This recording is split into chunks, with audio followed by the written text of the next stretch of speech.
ॐ नमः सिद्धेभ्यः।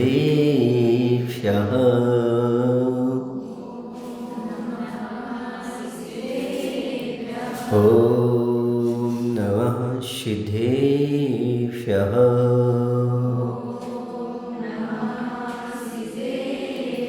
ॐ नमः सिद्धेभ्यः।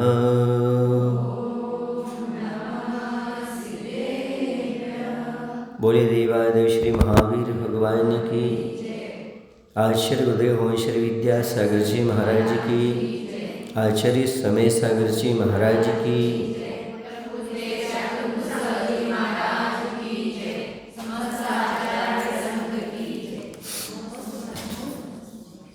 भव्य भव्य का प्रकरण चल रहा है।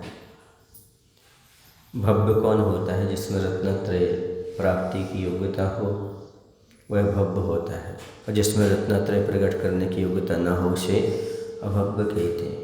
भव्य भी 3 प्रकार के पढ़ लिए थे। पहला भव्य था निकट भव्य, जो 7-8 भाव में मोक्ष प्राप्त करने वाला हो, और दूर्भव्य जो अर्धपदगल परिवर्तन प्रमाण काल के भीतर मोक्ष प्राप्त करने वाला हो, और तीसरा था दूरानुदूर्भव्य, जो भव्य होने पर भी कभी मोक्ष प्राप्त ना कर सके, वह था दूरानुदूर्भव्य। अब इसके बाद अभव्य समझा था, जिस जीव में रत्नत्रय प्राप्ति की योग्यता न हो उसे अभव्य कहते हैं। उदाहरण दिया था, जैसे बंध्या स्त्री को निमित्त मिले चाहे ना मिले परंतु पुत्र उत्पत्ति नहीं होगी, वैसे अभव्य जीवों को भी मोक्ष फल की प्राप्ति नहीं होगी। अभव्य क्यों है? कौन से कर्म के उदय से है? तो बताया था, ये कर्म निरपेक्ष भाव है। किसी भी कर्म के उदय से कोई अभव्य नहीं होता, भव्य नहीं होता।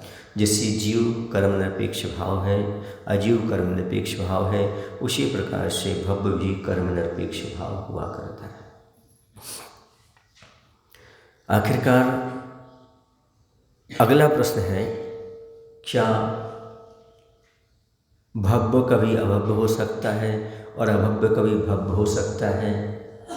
तो नहीं, अभव्य कभी भव्य नहीं हो सकता और भव्य कभी अभव्य नहीं हो सकता, क्योंकि ये पारिणामिक भाव है। इसमें किसी प्रकार का परिवर्तन नहीं होने वाला। कोई ऐसा भी निमित्त मिल जाए, अभव्य कभी भव्य नहीं होगा और भव्य कभी अभव्य नहीं होगा। भव्य भव्य ही रहेगा और अभव्य अभव्य ही रहेगा। जैसे जीव कभी अजीव नहीं हो सकता और अजीव कभी जीव नहीं हो सकता, जैसे भव्य कभी अभव्य नहीं हो सकता और अभव्य कभी भव्य नहीं हो सकता। समझ आ रहा है ना? इसलिए ये पारिणामिक भाव होने से उनमें कोई परिवर्तन नहीं होता है। अब भव्यत्व मारणा का गुण स्थान में किस प्रकार का विभाग है? तो अभव्य जीव का सदा प्रथम गुण स्थान ही रहता है, क्योंकि उसके पास कभी सम्यसन प्राप्त होगा ही नहीं। इसलिए कौन सा गुण स्थान रहता है उसका? हमेशा प्रथम ही होता है। दूसरा तीसरा कोई गुण स्थान नहीं, प्रथम गुण स्थान। और भव्य जीव प्रथम से 14वें गुण स्थान पर्यंत होते हैं, पहले से लेकर 14वें गुण स्थान तक। अब आप पूछे महाराज, सिद्ध भव्य और अभव्य से रहित है। पारिणामिक भाव होते हुए भी वह छूट जाता है। सिद्ध परमेष्टि भव्यत्व और भव्यत्व के व्यवहार से रहित होते हैं। अभी तो आप कह रहे थे भाई ये पारिणामिक भाव है। हाँ, पारिणामिक भाव है, लेकिन प्रत्येक पारिणामिक भाव साथ में रहे ऐसा नियम नहीं है। इसलिए 14वें गुण स्थान के बाद भव्यत्व छूट जाता है। कैसे छूट जाता है? टिकट की भांति। आचार्य जी बहुत अच्छा उदाहरण देते हैं। क्या भव्यत्व भी जीव का छूट जाता है? छूट जाता है। जैसे किसी व्यक्ति ने एक स्टेशन से टिकट लिया और उसे दूसरे स्टेशन पर उतरना है। जब तक वह ट्रेन में बैठा हुआ है, जब तक मंजिल तक नहीं पहुंचा, तब तक टिकट का महत्व है। जैसे वह मंजिल पर पहुंचता है, अपने स्टेशन पर पहुंचता है, स्टेशन से फाटक से बाहर निकलता है गेट से, टिकट का कोई महत्व नहीं, फेंक दे फाड़ दे कुछ भी करते, उसका कोई उपयोग नहीं। इसी प्रकार से 14वीं मंजिल की जैसे वह स्टेशन पर पहुंचता है वैसे ही फाटक से निकलता है और शिद्दत के लिए आगे बढ़ता है, वैसे ही भव्यत्व यहाँ पर छूट जाता है। समझ आ रहा है? भव्यत्व किसकी भांति है? टिकट की भांति है। जब तक मंजिल नहीं मिली तब तक टिकट काम का है, और जैसी मंजिल मिल गई टिकट समाप्त। ऐसे 14वें गुण स्थान तक भव्यत्व रहता है, जैसे शिद्दत रूपी मंजिल मिली वहीं पर छूट जाता है। इसलिए ये भव्यत्व भी छूटने वाला है। यदि आपके पास भव्यत्व है तो इसे संभाल के रखो। कब तक? जब तक मुक्ति नहीं मिलती। कहने का तात्पर्य है जब तक मुक्ति नहीं मिलती, जब तक भव्यत्व की अभिव्यक्ति बना के रखो, अर्थात सम्यक दर्शन को सुरक्षित बना करके रखो। इसको बना के रखो, सम्यक दर्शन को, ये कहने का तात्पर्य है। तो टिकट रास्ते में क्यों चाहिए पड़ता है? टीटी आता है, चेक करता है आप टिकट हैं, WT तो नहीं है, विदाउट टिकट तो नहीं है, आप कहीं जेल तो नहीं जाना पड़ेगा आपको। जेल से बचने के लिए, ट्रेन से बाहर उतरने के लिए, पेनल्टी से बचने के लिए टिकट को सुरक्षित रखना पड़ता है, वरना टीटी नहीं मानता। वो कहता है भाई टिकट कहाँ है, हमने लिया था, कहाँ है, फेंक दिया। नहीं, ऐसा नहीं चलेगा, आपको दिखाना पड़ेगा। इस टिकट को सुरक्षित रखना पड़ता है। आज के ज़माने में तो मोबाइल आ गया, उसमें रख लेते समझ आ रहा है? और टिकट लाने की ज़रूरत नहीं पड़ती, मोबाइल में टिकट आ जाता है आजकल तो ऐसा। लेकिन यहाँ तो वही व्यवस्था है जो पहले थी। यहाँ कोई मोबाइल नहीं, कोई व्यवस्था नहीं है, मोक्ष मार्ग की व्यवस्था जैसी थी वैसे ही। अब भव्य और अभव्य जीवों का कितना प्रमाण होता है? भव्य कितने संसार में और अभव्य कितने हैं? सीधी सी बात है, जितनी जीव राशि है उसमें से अभव्य को घटा दो तो भव्य निकल आएंगे, और भव्य को घटा दो तो अभव्य निकल आएंगे। बस कितना प्रमाण है? चलिए देखते हैं भव्य भव्य जीवों का कितना प्रमाण है। जघन्य युक्तानंत प्रमाण अभव्य जीवों का प्रमाण है। कितना है भव्य जीवों का प्रमाण? जघन्य युक्तानंत प्रमाण अभव्य जीवों का प्रमाण है, और संपूर्ण संसारी जीव राशि में से अभव्य जीवों का प्रमाण घटाने पर जो शेष रहे उतना भव्य जीवों का प्रमाण है। ठीक है? अभव्य कितने हैं बस ये समझ लो। अभव्य कितने जीव हैं? जघन्य युक्तानंत प्रमाण अभव्य जीव हैं, वो भी अनंत ही कहलाते हैं। उनमें से संपूर्ण संसार जीव राशि में से अभव्य जीवों घटा दो, बाकी जितने बचेंगे वो कितने कौन हो जाएंगे? भव्य जीव हो जाएंगे। ठीक है? जितनी संख्या उसमें से घटा दो, वो भी अनंत की पार्टी है। समझ आ रहा है? लिखा ना युक्तानंत प्रमाण अभव्य, जघन्य युक्तानंत प्रमाण। अब आता संसार परिवर्तन के कितने भेद हैं। ये नया विषय आ गया इसमें, ये मार्गणा के बीच में नया विषय इसमें दिया कि संसार परिवर्तन के कितने भेद हैं। आप पढ़ के आ रहे पंच परावर्तन। कौन सा परिवर्तन होता है? ये थोड़ा क्लिष्ट है, लेकिन समझ लो तो कोई क्लिष्ट नहीं है ना। समझ भर लो कि किस में कैसा लगाना है, द्रव्य में क्या लगाना है, क्षेत्र में क्या लेना है, काल में क्या लेना, भव में क्या लेना, भाव में क्या लेना। यदि इतना समझ में आ गया तो कठिन नहीं है। बाकी इसको समझते समय बहुत कठिनाई जाती है। शुरू में जो कोई पहली बार ये समझता है उसे बहुत क्लिष्ट विषय लगता है, लेकिन जब वो समझ लेता कि यहाँ पर द्रव्य क्या लेना, क्षेत्र क्या लेना, काल क्या लेना, भाव क्या लेना, भाव क्या लेना, तो ईजी हो जाता है समझने के लिए। चलिए समझते हैं। ये 5 प्रकार के परिवर्तन होते हैं, उनका स्वरूप समझते हैं। तो जो द्रव्य परिवर्तन होता है, क्षेत्र परिवर्तन होता है, काल परिवर्तन होता है, भव परिवर्तन और भाव परिवर्तन, ऐसे 5 प्रकार का परिवर्तन इस संसारी जीव करता चला आ रहा है। पंच परावर्तन रूप संसार में परिभ्रमण कर रहा है। यूँ परिवर्तन पूरे करिए, ऐसे पंच परिवर्तन पूरे करते आ रहा है। तो द्रव्य परिवर्तन के भी 2 भेद होते हैं, नौ कर्म द्रव्य परिवर्तन और कर्म द्रव्य परिवर्तन। नौ कर्म आप समझते हो, औदारिक शरीर आदि 9 कर्म कहलाते हैं। कर्म आप समझते हो, ज्ञान वर्ण आदि जो 8 कर्म हैं वह कहलाते हैं। तो समझिए, भाई आपने ये समझ लिया, 9 कर्म शरीर आदि और कर्म ज्ञानावरण आदि कर्म, ये इतना समझ लिया। अब इसको समझ, इतना समझने के बाद आपको समझ में कुछ माइंड में तो आया होगा, शरीर आदि को धारण करना, कर्म आदि के धारण ग्रहण करना, इतना तो समझ में आ गया। अब कैसे है तो उसको समझो, वो कैसे है। नो कर्म द्रव्य परिवर्तन, किसी जीव ने स्निग्ध, रुक्ष, वर्ण, गंध आदि के तीव्र, मंद, मध्यम भावों में से यथासंभव भावों से युक्त औदारिक आदि 3 शरीरों में से किसी शरीर संबंधी तथा 6 पर्याप्त रूप परिणमन के योग्य पुद्गलों को एक समय में ग्रहण किया। समझ गए ना? चाहे वो चिकने थे, रुक्ष थे, या किसी भी वर्ण के थे, किसी भी गंध के थे। पुद्गल तो है तो होगा, शरीर है तो ये 4 चीज़ें तो होंगे उसमें, रूप होगा, रस होगा, गंध होगी, स्पर्श होगी, है ना?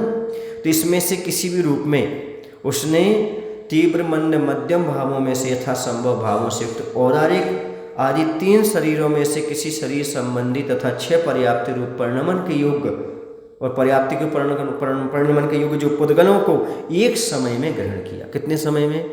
एक समय में ग्रहण किया। पीछे द्वितीय आदि समयों में उस द्रव्य की निर्जरा कर दी उसने, जो ग्रहण किया था उसकी क्या हो गई? द्वितीय आदि समय उसकी निर्जरा हो गई। अब क्या हुआ? ये निर्जरा होने के उपरांत पीछे अनंत बार अगृहीत पुद्गलों को ग्रहण कर छोड़ दिया। अब जो अभी तक ग्रहण नहीं किए थे, ऐसे उसने अनंत बार अगृहीत पुद्गलों को ग्रहण करके छोड़ दिया। अनंत बार मिश्र द्रव्य को भी ग्रहण करके छोड़ दिया। गृहीत को, अगृहीत को, मिश्र को, अनंत बार गृहीत को भी ग्रहण करके छोड़ दिया। जब यह जीव उन्हीं स्निग्ध रुक्षादि भावों से युक्त उन्हीं पुद्गलों को जितने समय बाद ग्रहण करे, प्रारंभ से लेकर उतने काल समुदाय को 9 कर्म द्रव्य परिवर्तन कहते हैं। यह समझो, यहाँ पर कितने अनंत पड़े हुए हैं पुद्गल, है ना? अब क्या हुआ है, जैसे ये 4 थे यहाँ, इन 4 को उसने ग्रहण करके छोड़ा था। अब जितने हैं दुनिया में उन सबको ग्रहण करेगा वो, जितने पुद्गल सबको, फिर उसी का नंबर आएगा। जब किसका? उन्हीं पर, जब उसको ग्रहण करेगा तब 1 9 कर्म द्रव्य परिवर्तन कहलाएगा। ऐसा में यहाँ पर किससे लेना? 4 जो उसके स्कंद पड़े हुए हैं, उन स्कंदों को उसने ग्रहण किया, छोड़ दिया। अब वो कितनी बार जितने दुनिया में पड़े सबको ग्रहण करेगा, गृहीत, अगृहीत, मिश्र, सबको ग्रहण करने का, फिर पुनः आकर के जब उन्हीं को ग्रहण करेगा तो क्या कहलाएगा? वो कहलाएगा 9 कर्म द्रव्य परिवर्तन। अब सोचो कितना समय लगेगा? अनंत।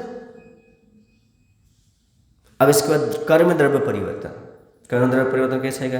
किसी जीव ने स्निग्ध, रुक्ष, वर्ण और गंधादि के तीव्र, मंद, मध्यम भावों में से यथासंभव भावों से युक्त 8 कर्मों के योग्य कर्म पुद्गल द्रव्य का समय प्रबद्ध रूप में एक समय में ग्रहण किया।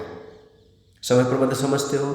समय प्रबद्ध का अर्थ होता है एक समय में जितने कर्म प्रदेशों को जीव ग्रहण करता है, ठीक है ना? वो क्या कहलाएगा? समय प्रबद्ध कहलाएगा, एक समय में। और एक समय सबसे छोटी इकाई है। तो क्या करेगा? किसी जीव ने स्निग्ध, रुक्ष, वर्ण एवं गंध आदि के तीव्र, मंद, मध्यम भावों में से यथासंभव भावों से युक्त 8 कर्मों के योग्य कर्म पुद्गल द्रव्य का समय प्रबद्ध रूप में एक समय में ग्रहण किया। पश्चात एक आवली काल के अनंतर गृहीत कर्म द्रव्य की निजरा का प्रारंभ हुआ। पीछे अनंत बार अगृहीत पुद्गलों को ग्रहण कर छोड़ दिया, अनंत बार मिश्र द्रव्य को ग्रहण करके छोड़ दिया, अनंत बार गृहीत को भी ग्रहण करके छोड़ दिया। जब वही जीव उन्हीं स्कंद, रूक्षादि भावों से युक्त उन्हीं पुद्गलों को जितने समय बाद ग्रहण करे, प्रारंभ से लेकर उतने काल समुदाय को कर्म द्रव्य परिवर्तन कहते हैं। 9 कर्म द्रव्य परिवर्तन और कर्म द्रव्य परिवर्तन के समूह को द्रव्य परिवर्तन कहते हैं। अब देखिए, पहले शरीर आदि के उसने ग्रहण किए थे वो, अब उसने अष्टकर्म रूप ग्रहण किए, ठीक है ना? है तो पौद्गलिक, तो उनको ग्रहण किया। उसने जिस कर्म के उन 4 परमाणु को ग्रहण किया था, है ना, स्कंदों को, फिर क्या किया उसने? उसको छोड़ दिया। छोड़कर किसकी निर्जरा हो गई। निर्जरा होने के बाद अब जितने हैं उन सबको ग्रहण करता करता गृहीत को, अगृहीत को, मिश्र को, फिर पुनः उन्हीं को ग्रहण करने आएगा। उतना जितना काल लग जाएगा उसका नाम है कर्म द्रव्य परिवर्तन। और 9 कर्म द्रव्य परिवर्तन और कर्म द्रव्य दोनों को मिला दो सो हो जाएगा द्रव्य परिवर्तन। आए आप समझ में? कर्म और 9 कर्म। तो कितना समय लगेगा? अनंत समय लग जाएगा। ऐसा एक परिवर्तन हुआ, ये कौन सा? द्रव्य परिवर्तन हुआ। अभी 4 परिवर्तन हो रहे हैं ऐसा। फिर इसके बाद क्षेत्र परिवर्तन। क्षेत्र परिवर्तन के कितने भेद हैं और उनका क्या स्वरूप है? क्षेत्र परिवर्तन के भी 2 भेद हैं। एक स्वक्षेत्र परिवर्तन है, दूसरा परक्षेत्र परिवर्तन है। अब स्वक्षेत्र परिवर्तन क्या कहलाता है? एक जीव सर्व जघन्य अवगाहना के प्रदेश प्रमाण जघन्य अवगाहना को धारण कर पश्चात क्रमशः एक एक प्रदेश अधिक की अवगाहनाओं को धारण करते करते महामत्स्य की उत्कृष्ट अवगाहना पर्यंत अवगाहनाओं को जितने समय में धारण कर सके उतने काल समुदाय को एक स्वक्षेत्र परिवर्तन कहते हैं। स्वक्षेत्र मतलब स्वयं के शरीर की अपेक्षा ले लो। कैसे ले लो? जैसे कि एक जीव सर्व जघन्य अवगाहना, अवगाहना माने ऊंचाई वगैरह, ये क्या कहलाती है? अवगाहना कहलाती। ऊंचाई माने अवगाहना। तो एक जीव सर्व जघन्य अवगाहना के प्रदेश प्रमाण 12 जघन्य अवगाहना को धारण करके, जघन्य सबसे जघन्य जो है अवगाहना उसको धारण करके पश्चात एक एक प्रदेश अधिक बढ़ाता है, एक एक प्रदेश बढ़ता है, बढ़ते बढ़ते महामत्स्य की अवगाहना तक पहुंच जाए। महामत्स्य कितना होता है? कितनी योजन होता है?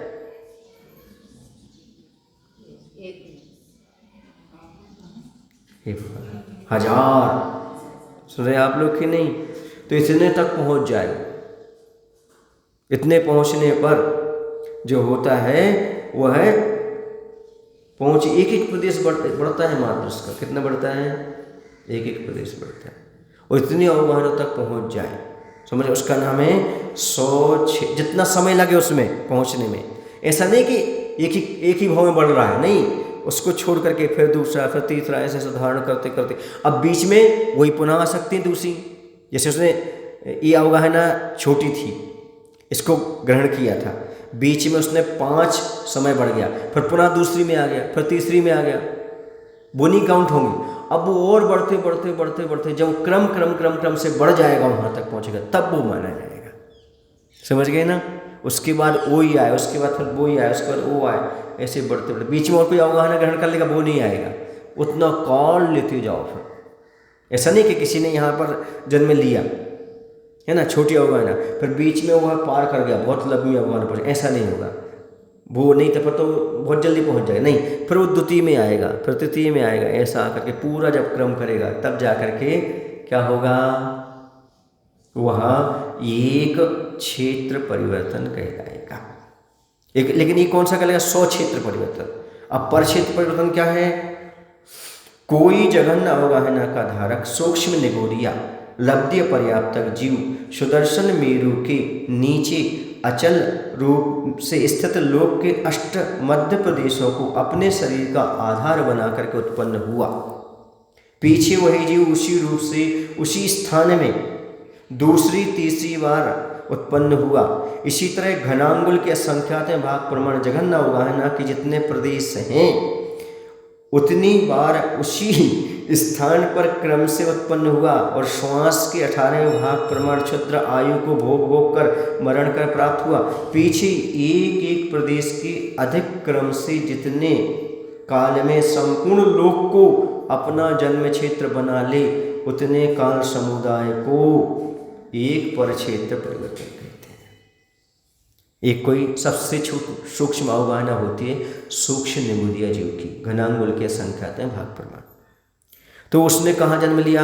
तो कह रहे हैं उस जीव ने सुदर्शन मेरु के नीचे अचल रूप से स्थित लोक के अष्टमग्र प्रदेशों को अपने शरीर का आधार बना लिया।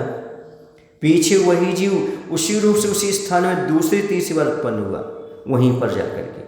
इसी तरह वह घनांगुल के संख्यात भाग प्रमाण जघन्य अवगाहना के जितने प्रदेश हैं उतनी बार उसी स्थान पर क्रम से उत्पन्न हुआ और श्वास के 18वें भाग परमाणु क्षुद्र आयु को भोग भोग करके मरण को प्राप्त हुआ। पीछे एक एक प्रदेश से अधिक क्रम से जितने काल में संपूर्ण लोक को अपना जन्म क्षेत्र बना ले। अब कहाँ संपूर्ण लोक में वो जन्म ले, उतने उतने अवमायना को लेकर के, तो समझ लें तब एक हो गया।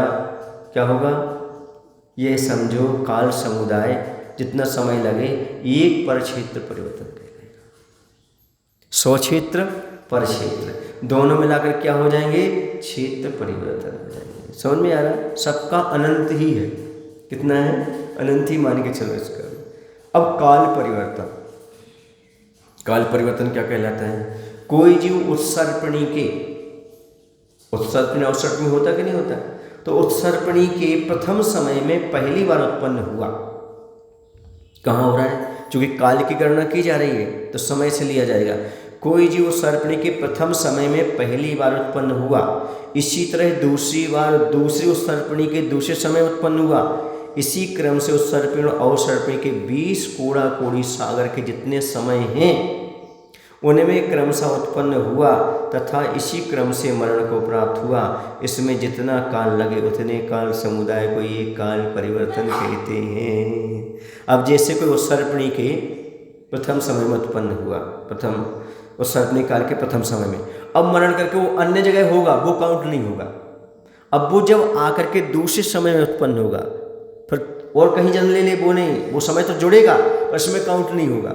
फिर तीसरे समय ऐसे होते होते होते होते जब पूरा का पूरा कितना उत्सर्पणी अवसर्पणी के दोनों काल के 20 कोड़ा कोड़ी सागर जितने समय है उतना बीत जाए, उसका नाम क्या है? काल परिवर्तन है। समझ गए? अनंत। समझ गए? अब भव परिवर्तन, भव परिवर्तन क्या है? कोई जीव 10,000 वर्ष के जितने समय हैं, अब क्योंकि जघन्य आयु कितनी होती है? 10,000 वर्ष। कहाँ पर? नरक और स्वर्ग, उसकी अपेक्षा। तो कोई जीव 10,000 वर्ष के जितने समय हैं, 10,000 वर्ष में कितने समय होंगे? लगा होगा। तो कोई जीव 10,000 वर्ष के जितने समय उतनी बार जघन्य 10,000 वर्ष की आयु से प्रथम नरक में उत्पन्न हुआ। पीछे एक एक समय के अधिक क्रम से, अब एक एक समय बढ़ा ना, क्रम से नरक गति संबंधी 33 सागर की उत्कृष्ट आयु को उसने क्रम से पूर्ण कर लिया। अभी तो एक ही आयु पूर्ण की है, किसकी? नरक की। अभी तो चारों करना है उसके लिए। समझ आ रहा? क्योंकि ये भाव है, तो भाव तो जितने धारण करेगा उतना पूरे आएंगे। तो कहाँ से शुरू किया? नरक गति में सबसे कम आयु कितनी होती है? 10,000 वर्ष। वहाँ से उसने एक समय से प्रारंभ किया, यानी 10,000 वर्ष के जितने समय उतनी बार जघन्य 10,000 वर्ष की आयु से प्रथम नरक से उत्पन्न हुआ। पीछे एक एक समय के अधिक क्रम से नरक गति संबंधित 33 सागर की आयु उत्कृष्ट आयु को उतने क्रम से पूर्ण किया। पश्चात अंतर्मुहूर्त के जितने समय हैं उतनी बार जघन्य अंतर्मुहूर्त की आयु से त्रेंच गति में उत्पन्न होकर के यहाँ पर भी नरक गति के सदृश एक एक समय से कि अधिक क्रम से त्रेंच गति संबंधित 3 पल्ल की उत्कृष्ट आयु को पूर्ण किया। जघन्य कितनी है त्रेंच में? अंतर्मुहूर्त। और उत्कृष्ट क्या है? 3 पल्ल। ये पूरे एक एक समय ले 3 पल्ल तक लेके जाओ। बीच में और जगह उत्पन्न हो गया तो वो नहीं, जब वहीं उत्पन्न होगा तब गिना जाएगा। पश्चात त्रेंच गति के सदृश मनुष्य गति को पूर्ण किया उसने। कैसे मनुष्य गति को? जैसे मनुष्य गति में था, क्योंकि मनुष्य गति में भी जघन्य आयु अंतर्मुहूर्त और उत्कृष्ट आयु 3 पल्ल की है, जैसे त्रेंच में जैसे मनुष्य में। मनुष्य गति के पश्चात 10,000 वर्ष के जितने समय हैं उतनी बार जघन्य 10,000 वर्ष की आयु से देवगति में उत्पन्न हुआ। और जैसे नरक में था ऐसे पूरा 33 सागर तक कहाँ है? देव में उत्पन्न होकर पीछे एक एक समय के अधिक क्रम से 31 सागर की आयु। 31 सागर क्यों? 33 क्यों नहीं? क्योंकि अभव्य की अपेक्षा है। किसकी अपेक्षा है? या मिथ्या दृष्टि की अपेक्षा है, सम्यक दृष्टि की अपेक्षा नहीं है। मिथ्या दृष्टि जीव यहीं तक उत्पन्न होते, कहाँ तक होते? 9वें गरीबक तक। इसलिए यहाँ 33 सागर नहीं चलेगा स्वर्ग में। कहाँ तक चलेगा? 31 सागर चलेगा। क्यों? क्योंकि जो सम्यक दृष्टि हो जाएगा वो अर्ध पुद्गल परावर्तन काल में मोक्ष जाएगा। ठीक है ना? हाँ, इसलिए 31 सागर की आयु को पूर्ण किया, क्योंकि मिथ्या दृष्टि देव की उत्कृष्ट आयु 31 सागर तक ही होती है। इस क्रम से चारों गतियों में भ्रमण करने में जितना काल लगे उतने काल को एक भव परिवर्तन काल कहते हैं, तथा इतने काल में जितना भ्रमण किया जाए उसे भव परिवर्तन कहते हैं। इन परिवर्तनों का निरूपण मिथ्या दृष्टि की अपेक्षा जानना। किसकी अपेक्षा जानना? क्योंकि सम्यक दृष्टि जीव संसार में अर्थपदगत परिवर्तन प्रमाण काल से अधिक काल तक नहीं रहता। ये कौन सा परिवर्तन हो गया? भव परिवर्तन। समझ में तो आ गया ना? सबसे पहले भव माने चार हैं भव। भव बाकी कौन है? चार है। कौन से हैं? नरकायु, त्रियंचायु, मनुष्य आयु, देवायु। तो चारों आयु का जघन्य से लेकर के उत्कृष्ट तक, और मिथ्या दृष्टि देवपर्याय में जहाँ तक जाता वहाँ 31 सागर तक, इनके पूरे समयों को काउंट करना।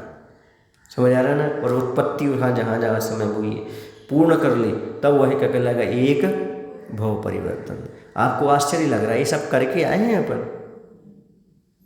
ये सब इतना समय निकाल के आ रहे हैं। ऐसा मत समझना ये पंचवर्तन करके नहीं आ रहे हैं। अब जो करके आए हैं वो हिसाब ही नहीं लगाया जा रहा है। अब भाव परिवर्तन, थोड़ा भाव परिवर्तन क्लिष्ट है। भाव परिवर्तन किसके निमित्त से होता है, कैसा होता है? तो भाव परिवर्तन क्या हो गया? सुनो, भाव परिवर्तन योग स्थान, अनुभाग बंध, अध्यवस्थान स्थान, कसाय अध्यवस्थान अथवा स्थिति बंध, अध्यवसाय स्थान और स्थिति स्थान के निमित्त से भाव परिवर्तन हुआ करता है। जो अपने भाव होते ना इनसे होते, योग स्थान से, अनुभाग बंध अध्यवसान स्थान, कसाय अध्यवसान स्थान अथवा स्थिति बंध अध्यवसान स्थान और स्थिति स्थान के निमित्त से भाव परिवर्तन हुआ करता है। ठीक है ना? पहले ये समझ लें भाव परिवर्तन होता क्या है, कहलाता क्या है, कि ये समझ लें किसके निमित्त से होता है। निमित्त से समझेंगे तभी तो समझ पाएंगे कि भाव क्या है। तो चलिएगा सबसे पहले समझते हैं अपन योग स्थान किसे कहते हैं। योग तो समझते हैं आप।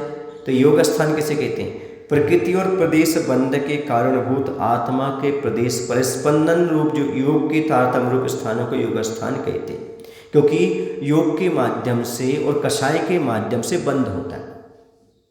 बंध कितने प्रकार के होते हैं? 4 प्रकार के। कौन कौन से?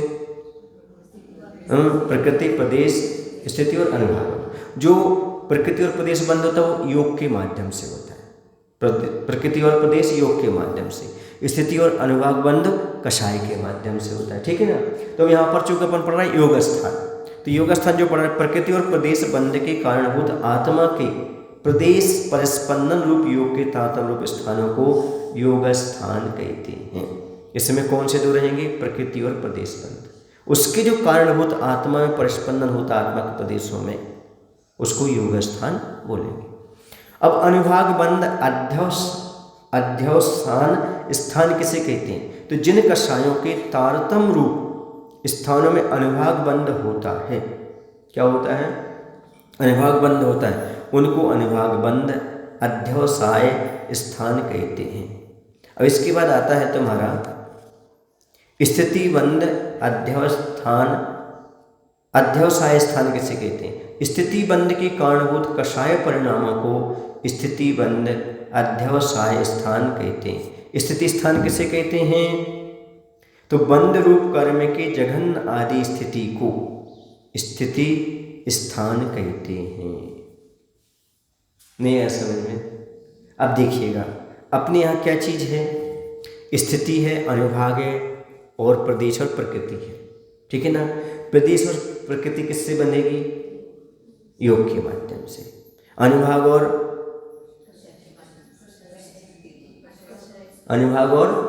स्थिति किससे होगा?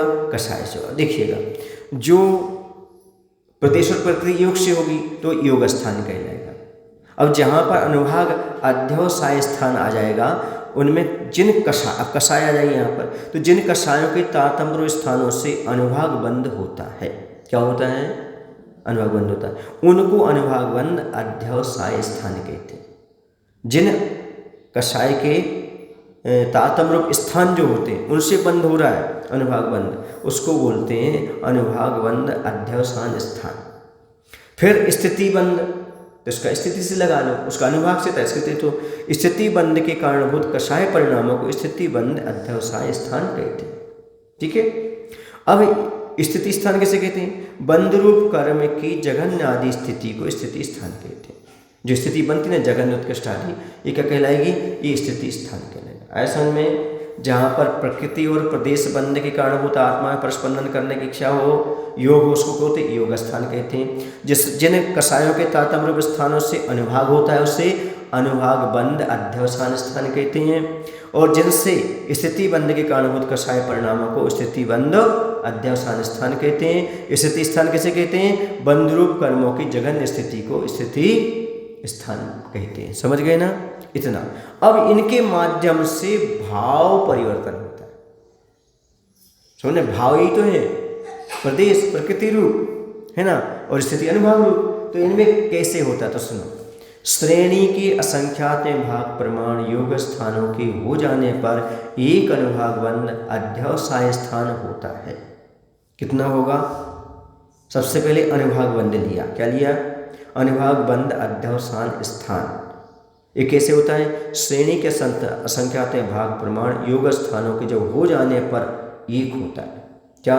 अनुभाग बंध अध्यवसान स्थान। पर असंख्यात लोक प्रमाण अनुभाग बंध अध्यवसाय स्थानों के हो जाने पर एक स्थिति बंध अध्यवसाय स्थान होता है। असंख्यात लोक प्रमाण स्थिति बंध अध्यवसान स्थानों के हो जाने पर एक स्थिति स्थान होता है। इस क्रम से ज्ञान आवरण आदि समस्त मूल प्रकृतियों और उत्तर प्रकृतियों के समस्त स्थानों के पूर्ण होने पर एक भाव परिवर्तन होता है। एक क्रम हो गया, किसके बाद क्या होगा और कितना बनेगा। तो सबसे पहले क्या होगा? तो सबसे पहले उन्होंने कहा कि अनुभाग बंध अध्यवसान स्थान होगा। फिर असंख्यात लोक प्रमाण अनुभाग बंध अध्यवसान स्थानों के हो जाने पर एक स्थिति बंध अध्यवसान स्थान होगा। फिर असंख्यात लोक प्रमाण स्थिति बंध अध्यवसान स्थानों के हो जाने पर एक स्थिति स्थान होता है। तो इस क्रम से ज्ञानावरण आदि समस्त मूल उत्तर प्रकृतियों के समस्त स्थानों के पूर्ण हो जाने को एक भाव परिवर्तन कहते हैं। समझ आ रहा है ना? ये हो गया। जैसे किसी पर्याप्त संगी मिथ्या दृष्टि जीव की, कौन से? पर्याप्तक है, मिथ्या दृष्टि है, संगी जीव है, उसकी ज्ञानावरण करके कर्म के जो है अंतः कूड़ा कोड़ी सागर प्रमाण जघन्य स्थिति का बंध हुआ।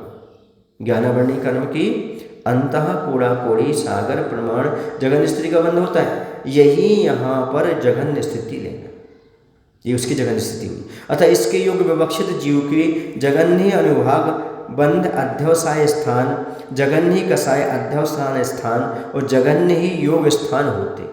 ये सब जघन्य ये हो जाएंगे। कौन सी? तीनों चारों यहाँ पर ऐसे हुए। ठीक है। योग वाले भी, अनुभाग वाले भी, स्थिति वाले और स्थिति स्थान वाले भी, ये चारों जघन्य हो गए। यहाँ से भाव परिवर्तन प्रारंभ होगा। अब यहाँ से क्या होगा? भाव कब तक चलेगा? ये प्रारंभ हुआ यहाँ से, अर्थात इसके आगे श्रेणी के संख्या विभाग प्रमाण योग स्थानों के क्रम से हो जाने पर दूसरा अनुभाग बंध अध्यवसाय स्थान होता है। इसके बाद फिर श्रेणी के संख्यात विभाग प्रमाण योग स्थानों के क्रम से हो जाने पर तीसरा अनुभाग बंध अध्यवसान स्थान होता है। इसी क्रम से असंख्यात लोक प्रमाण अनुभाग बंध अध्यवसान स्थानों के हो जाने पर दूसरा कषाय अध्यवसान स्थान होता है। उसी क्रम से असंख्यात लोक प्रमाण कषाय अध्यवसाय स्थानों के हो जाने पर भी वही जघन्य स्थिति स्थान होता है। फिर जघन्य वही आ जाता है। जो क्रम जघन्य स्थिति स्थान में बताया वही क्रम एक एक समय अधिक द्वितीय आदि स्थिति स्थान में जानना चाहिए तथा इसी क्रम से ज्ञान आवरण की जघन्य स्थिति से उत्कृष्ट स्थिति तक, अब जघन्य स्थिति ज्ञान आवरण की और उत्कृष्ट स्थिति तक पहुँचो समस्त स्थिति स्थानों के हो जाने पर, और ज्ञान आवरण के स्थिति स्थानों की तरह क्रम से संपूर्ण मूल और उत्तर प्रकृतियों के समान स्थिति स्थानों के पूर्ण हो जाने पर एक भाव परिवर्तन होता है। इन चारों के जब क्रम से शुरू होता है और पूर्ण हो जाता है, समझ रहे हैं ना, मतलब उत्कृष्ट तक पहुंचता है, जघन्य से उत्कृष्ट तक इन चारों का, तो एक भाव परिवर्तन होता है। सभी परिवर्तनों में जहाँ क्रम भंग होता है वहाँ परिवर्तन गिनती में नहीं आता।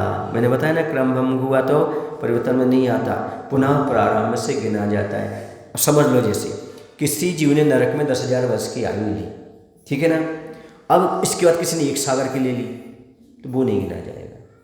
अब 10,000 से आगे की एक सुने ना बढ़ेगी तभी वो क्रम से पूरी की पूरी होगी। ऐसा नहीं है कि तुमने बीच में 5 सागर के ले ली तो वो नहीं गिनी जाएगी। नहीं, क्रम से जब उसी में आओगे 10,000 के बाद जो आएगा क्रम तब आपकी गिनती आएगी। समझ में आ रहा है आपको? ऐसा लेने के बाद ही बीच में आएगा क्रम भंग हो जाएगा। ये हो गया पंच परावर्तन का पूर्ण वर्णन। आप सुनते तो आते हो, पंच परिवर्तन करते आ रहे हैं, परिवर्तन कर, लेकिन पंच परिवर्तन है क्या? अब ऐसा समझ, थोड़ा बहुत तो समझ में आया कि अनंत है, कैसा है? ये सब पंच परिवर्तन जीव करता आता है। सुनो, एक गाथा आती बहुत अच्छी, ये जब समझ में नहीं आता तो पढ़ें क्यों? क्या जरूरत है? यदि समझ में नहीं आ रहा तो पढ़ने की। ऐसा नहीं समझ में नहीं आ रहा, उसको हम अभिव्यक्त नहीं कर पा रहे। समझ में तो आ रहा है कि ऐसा ऐसा ऐसा अनंत है, अनंत है, अनंत है, अनंत है। तो आचार्य कहते हैं कि स्रोत का पार नहीं, जनवाणी का पार नहीं, इतना स्रोत लिखा गया है, इतना स्रोत। देखो, इसी दक्षिण की बात है, तमिलनाडु की। विधर्मियों ने 6 महीने तक जिनवाणी की होली जलाई थी। कितने महीने तक? फिर भी अभी शास्त्र है कि नहीं? सोचो कितने शास्त्र होंगे उस समय कितने शास्त्र होंगे, और केवल ज्ञान तो है। तो मैं ये कह रहा हूँ, आचार्य लिखते हैं श्रुत का, जिनवाणी का कोई पार नहीं। काल थोड़ा है हमारे पास, समय कितना है, आयु कितनी है, थोड़ा है। हमारी बुद्धि दुर्बुद्धि है, इतना सीख लो जिसमें जन्म जरा मृत्यु का नाश हो जाए, बस पर्याप्त है। काल में थोड़ा है, कालम थोड़ो दुम्मिया, बुद्धि दुर्बुद्धि है, सुध का कोई पार नहीं। इतना सीख लो, इतना जान लो, इतना समझ लो जिससे हमारा जन्म जरा मृत्यु का नाश हो जाए। इसलिए कितना समझ लो? 3 लोक समझ लो, 3 रत्नत्र समझ लो, 3 राग देश मोह समझ लो, 3 जानने योग समझ लो, 3 ग्रहण करने योग समझ लो, 3 छोड़ने योग समझ लो, कल्याण हो जाएगा। जानने योग कौन है? 3 अधोलोक, मध्यलोक और अधोलोक, 3 लोक। छोड़ने योग क्या है? 3 राग देश और मोह। ग्रहण करने योग क्या है? सम्यक दर्शन, सम्यक ज्ञान, सम्यक चार। बस इतना कर लिया, 3 तरह का 9 अखंडंग पा लिया, अब का कल्याण है। अब कुछ नहीं करना, इतना जानना पर्याप्त है, इतना छोड़ना पर्याप्त है, इतना ग्रहण करना पर्याप्त है। इसे कहते 3 तिगाड़ा महाबिगाड़ा। जहाँ ये 3 आ जाएंगे, राग देश मोह, वहाँ बिगाड़ हो जाएगा। और जहाँ ये 3 आ जाएंगे, इसे संसार का बिगाड़ हो जाएगा। रत्नत्रय आ गया तो संसार का बिगाड़ हो गया। समझ गए ना? इसे 3 तिगाड़ा महाबिगाड़ा, ये बस चाहिए अपन को। यदि संसार का बिगाड़ करना हो तो रत्नत्रय लो, और यदि धर्म का बिगाड़ करना हो तो राग देश मोह लो। समझ गए ना? इसलिए हमें संसार का बिगाड़ करना, अर्थात हमारा संसार क्षय हो जाए, किसी और का बिगाड़ नहीं करना, संसार का क्षय हो जाए। इसलिए रत्नत्रय को धारण करें। बोलो महावीर भगवान की जय। आचार्य गुरुदेव श्री विद्यासागर जी महाराज की जय।